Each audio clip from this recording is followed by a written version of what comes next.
The Poem of the Man God. The Third Year of the Public Life. Chapter 454. From Gamala to Aphek. 13th of July, 1946. They must have spent the night at Gamala, because it is now morning, a windy morning. Perhaps the town enjoys the wind, so pleasant in eastern countries, because of its location and terraced construction from the top of the town down to the walls, which are massive and equipped with massive iron-shod gates, typical of fortresses. If the town looked beautiful to me yesterday when it was exposed to the sun, now it seems most beautiful. The houses, arranged as they are, do not obstruct the sight of the vast view, because the terrace of one house is on the same level as the upper street, so that each street looks like a long terrace from which it is possible to admire the horizon. The full circle of the horizon can be seen from the top of the mountain, whereas further down it is a semicircle, but still vast and very beautiful. At the foot of the mountain, the greenery of the oak groves and of the country form an emerald setting beyond the deep barren valley surrounding the mountain of Gamala. Then to the east, as far as the eye can see, the cultivations of the tableland of the plateau. I think that is the name of the large low elevations of the crust of the earth. But if I'm wrong, please correct it in my name, because I have no dictionary within reach. In fact, I am alone in my room, and it is impossible for me to take the dictionary which is on the writing desk, less than 3 meters away from me. I am saying this to remind you that she who is writing is crucified to her bed. Beyond the large plateau are the mountains of Hauran, and further back, the highest peaks of Bashan. To the south, the fertile strip between the Blue Jordan and the continuous compact rising ground, which is on the eastern side of the river, and is similar to a buttress-like projection of the vast plateau. To the north, the remote mountains of the Lebanese chain, dominated by the imposing Hermon, adorned with countless shades in this early morning. And down in the near west, the gem of the Sea of Galilee, a real gem, fastened to a blue necklace of a different shade of the Jordan, flowing in and out of the lake, narrower where it flows in, wider where it resumes flowing southwards, shining in the sun, placid between its green banks, really biblical. The little lake of Merom, instead, is not visible, hidden as it is between the hills of North Bethsaida, but one can imagine where it is by the luxuriant greenery of the surrounding country, which stretches northwestwards between the Sea of Galilee and the Lake of Merom, in the plain where Chorazin rises. I think that in the past I have heard the apostles say that it is the plain of Gennesaret. Jesus takes leave of the citizens who, proud of their town, are busy showing him the beautiful sights of the horizon, and those of the town, provided with aqueducts, thermal baths, and beautiful buildings. It was all done with our work and our money, because we have learned from the Romans and we have followed their example as far as useful things are concerned. But we are not like the other peoples in the Decapolis. We pay the Romans and they serve us. But that's all. We are faithful. Also, our isolation is a sign of faithfulness. Ensure that your faithfulness is not just formal, but real, intimate, just. Otherwise, your defense works will be of no avail. I repeat that. See, you have built this aqueduct. It is solid and useful. But if it were not fed by a remote spring, would it give you water for your fountains and thermal baths? No, it would not give us anything. It would be quite useless. You have said it. useless. Likewise, natural or artificial defenses are useless unless those who build them make them powerful by means of the help of God. And God does not help those who are not his friends. Master, you are speaking as if you knew that we have great need of God. All men are in need of God, and for everything. Yes, Master, but it seems that we are going to have more need than any other town in Palestine, and... Oh! A sorrowful exclamation. The people of Gamala look at him disconcertedly. The boldest man among them asks, "What do you think? That we shall experience the old horrors once again?" "Yes, and even more dreadful ones, and lasting longer. Longer. Oh, my fatherland! So much longer. And that will happen if you do not receive the Lord. We have received you. We are safe. The last time we behaved foolishly, but you have forgiven us. Make sure that you persevere in your present justice towards me, and that you grow in justice according to the law." "We will do that, Lord!" They would like to follow him and keep him longer, but Jesus wants to join the women who have gone ahead on little donkeys, and he tears himself away from their insistence, going quickly down the road by which he came up yesterday. He slows down only when he is where the laborers are working, to raise his hand, to bless the unhappy men who look at him, as one looks at God. At the foot of the mountain, the road divides into two branches. One goes towards the lake, the other inland. The 4 little donkeys are on the latter, and they are trotting along, raising dust from the road parched by summer, and shaking their long ears. Now and again one of the women turns round to see whether Jesus is joining them, and they would like to stop to wait for him, but with his hand he beckons them to proceed in order to get quickly off the uncovered stretch of the road on which the sun is already blazing down, and thus reach the woods which climb towards Aphek. It is cool in the woods which interlace a green vault over the track. They enter them happily, with exclamations of relief. Aphek is much further inland than Gamala. It is among the mountains, and so it is no longer possible to see the Lake of Galilee. In actual fact, it is not possible to see anything, because the road climbs between 2 ridges which are like screens. The widow is ahead of them to point out the shortest way. That is, she leaves the track and takes a path which climbs up the mountain and is even cooler and shadier. But I understand the reason for the deviation when, turning round on her saddle, Sarah says, "Look, these woods are mine, valuable trees. They come from as far as Jerusalem to buy them to make chests for rich people. And these are old trees, but I have also seedling nurseries. Come, see." And she drives her little donkey down steep slopes, then up crests, and then down once again, following a little path through her woods. There are, in fact, zones with old trees ready to be cut down, and zones with tender plants, at times only a few centimeters off the ground, among green herbs, smelling of all mountain aromas. "This place is beautiful and well kept. You are a wise woman," says Jesus, praising her. "Oh, but just for myself, I would take care of everything more willingly if I had a son." Jesus does not reply. They go on.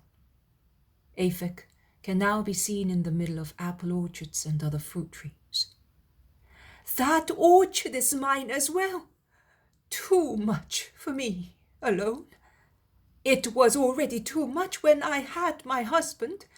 In the evenings we used to look at each other in the house, which was too empty, too large, with too much money, and with accounts of crops too plentiful for us, and we used to say to each other, and for whom? And I say that even more now. All the sadness of a sterile marriage stands out from the woman's words. There are always poor people, says Jesus. Oh, yes, and my house is open to them every day. But afterwards. Do you mean when you are dead? Yes, Lord, it will be painful to leave. To whom? The things I have taken care of. Jesus smiles faintly, a smile full of sympathy, but he replies kindly. You are wiser with regard to the things of the earth than you are for those of heaven, woman. You take care to ensure that your trees grow well, and that no glades are left in your woods.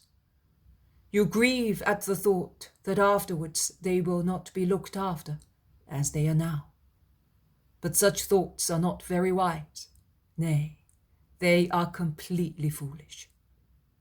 Do you think that in the next life such poor things as trees, fruits, money, houses will be of any value? And that it will be distressing to see them neglected? Revive your ideas, woman. The ideas of this world do not exist there, in none of the three kingdoms. In hell, hatred and punishment dim minds savagely. In purgatory, the craving for expiation cancels every other thought. In limbo, the blissful expectation of the just is not profaned by any sensuality. The earth is remote, with its miseries. It is instead close to its supernatural needs. The needs of souls, not with the needs of things. The dead who are not damned turn their spirits towards the earth only out of supernatural love, and they address their prayers to God on behalf of those who are on the earth, not for any other reason. And when the just will enter the kingdom of God, what can you expect this miserable prison, this place of exile named earth, to be, for a soul contemplating God? What? The things left there? Can daytime look back with regret on a smoky lamp when it is lit up by the sun? Oh, no. So, why do you sigh for what you will leave? But I would like an heir to continue to enjoy earthly riches and be prevented by them from becoming perfect, whereas detachment from wealth is the means to possess the eternal riches? See, woman, the greatest obstacle preventing you from having this innocent boy is not his mother with her rights on her son, but your heart.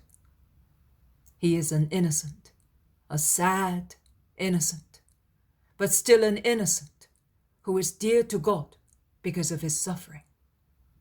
But if you made him avaricious, greedy, perhaps vicious, through the means which you possess, would you not deprive him of God's predilection?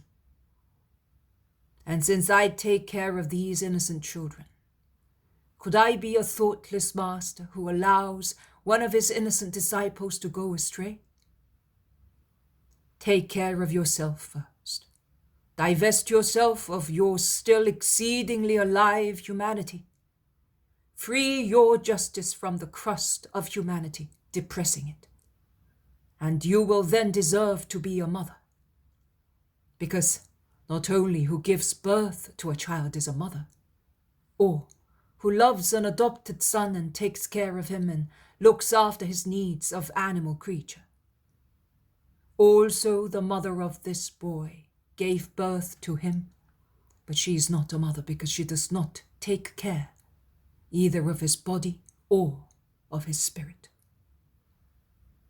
A woman is a mother when she takes care above all of what does not die, that is, of the spirit, not only of what dies, that is, of material things. And believe me, woman, those who love the spirit will love also the body, because they possess the right love, and therefore they will be just.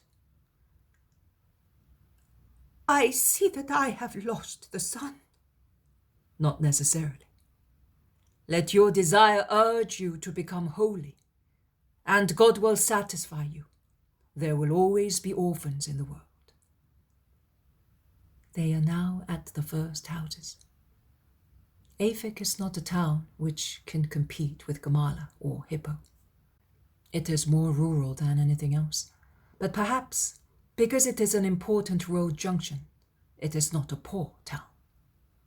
As a transit town for caravans travelling from the hinterland to the lake, or from the north southwards, it is bound to be equipped to supply pilgrims with lodgings, clothes, sandals, and victuals, and consequently there are many stores and hotels. The widow's house is near a hotel in the square, and the ground floor is a large store with all kinds of goods, and is run by an old, big-nosed, bearded man who is shrieking like one of the damned at some stingy buyers. "Samuel!" calls the woman. "Mistress!" replies the old man, bowing as low as the bales of goods piled up in front of him allow him. "Send Elias or Philip here, and meet me in the house," orders the widow, and then, addressing the master, she says, Come into my house and be my welcome guest." They all go in, passing through the warehouse, while the little donkeys are laden, I do not know where, by a tall boy who has come for them. Beyond the warehouses, which does not give the house a very artistic appearance, is a fine yard with porches on two sides. In the middle there is a fountain, or at least a basin, because no water is running. Vigorous plane trees at the sides shade the whitewashed walls. A staircase climbs to the terrace. Doors open into rooms on the porchless sides, the farthest from the warehouse. "Previously, in the days of my husband, it was full here, and we gave lodgings to merchants overtaken by the night. The porches are for goods. There are stables for animals, and the fountain over there to water them. Come into the rooms." And she crosses the yard diagonally, going towards the nicest part of the house. She calls, "Mary! Johanna!" Two maidservants come, one with her hands soiled with dough, the other with a broom in her hand. "Mistress, peace be with you and with us, now that you are back." "And with you? Any trouble these past days?" "Joseph, that light-headed man, broke the rose bush of which you were so fond. I gave him a good thrashing. You should thrash me for allowing him to go near the plant." "It is of no value." But tears well up in the eyes of Sarah, who justifies them, saying, "My husband brought me it the last spring that he was healthy." "And Elias broke his leg, which has made Samuel furious, because he has no help in these days of busy markets. He fell from the staircase on the other side of the house, while he was hanging out to have the walls whitewashed for you," says the other woman, and she concludes, "He's suffering very much, and he will remain lame. And you, mistress, did you have a pleasant journey?" "As I could never have hoped. I have come back with the Rabbi of Galilee. Quick, make preparations for my guests. Come in, master." They enter the house, passing before the two dumbfounded maidservants. They are received in a large, cool room, in dim light, furnished with seats and chests. The widow goes out to give instructions, and Jesus calls the apostles to send them through the town to prepare people for his coming. Samuel comes in, transformed from salesman to butler, followed by maidservants with amphorae and basins for the purifications before taking food, which is carried in large trays. Bread, fruit, milk. The mistress comes back. Told my servant that you are here. He begs you to be merciful to him, and I ask you to be merciful to me as well. Many people pass through here for the Feast of the Tabernacles, and the traffic begins immediately after the new moon of Tishri. I do not know how I will manage if he is not well. Tell him to come here. He cannot stand. Tell him that the rabbi is not going to him, but wants to see him. I will get Samuel and Joseph to bring him. That would be the last straw. I am old and tired, grumbles Samuel. Tell Elias to come on his own legs. I want it. Oh, poor rabbi. Not even Gamala could do that, mumbles again the old servant. Be quiet, Samuel. Forgive him, master. He is a faithful servant. He was born here of servants of my husband's family. He is diligent and honest, but stubborn in his ideas of an old Israelite, explains the widow in a low voice to excuse him. I understand his spirit, but the miracle will change him. Go and tell Elias to come, and he will come. The widow goes and comes back. I told him, and I ran away at once, as I did not want to see him put his black swollen leg on the floor. Do you not believe in a miracle? Yes, I do, but that leg is horrifying. I am afraid that it will become gangrenous and rot completely. It is shiny, so shiny, horrible, and... oh! Her interruption and exclamation are due to the fact that she sees Elias run towards them, more nimbly than a healthy man, and throw himself at Jesus' feet, saying, Praised be the King of Israel! Praised be God alone. How did you come? How did you dare? I obeyed. I thought, the Holy One cannot lie. Neither can he order foolish things. I have faith. I believe. And I moved my leg. It was no longer sore. I could move it. I put my foot on the floor. My leg was firm. I took a step. I was able to walk. I ran here. God does not disappoint those who believe in him. Stand up, man. I solemnly tell you that few people have faith like this man. From whom did it come to you? From your disciples who came here preaching you. Were you the only one who heard them? No, everybody heard them, because they were our guests here after Pentecost. And you alone believed. Your spirit is well advanced in the ways of the Lord. Proceed. Old Samuel is drawn this way and that by conflicting sentiments. But like many in Israel, he cannot detach himself from the old mentality for the new one, and he remains firm in his standpoint, saying, Magic? Magic! It is written, my people shall not be contaminated by magicians and diviners. If a man has recourse to them, I shall set my face against him and destroy him. Tremble with fear, mistress, lest you should be unfaithful to the laws. And he goes away with a stern, shocked look, as if he had seen a demon installed in the house. Do not punish him, master. He is old. He has always believed thus. Be not afraid. If I had to punish all those who say that I am a demon, many sepulchres would open to swallow the praise. I can wait.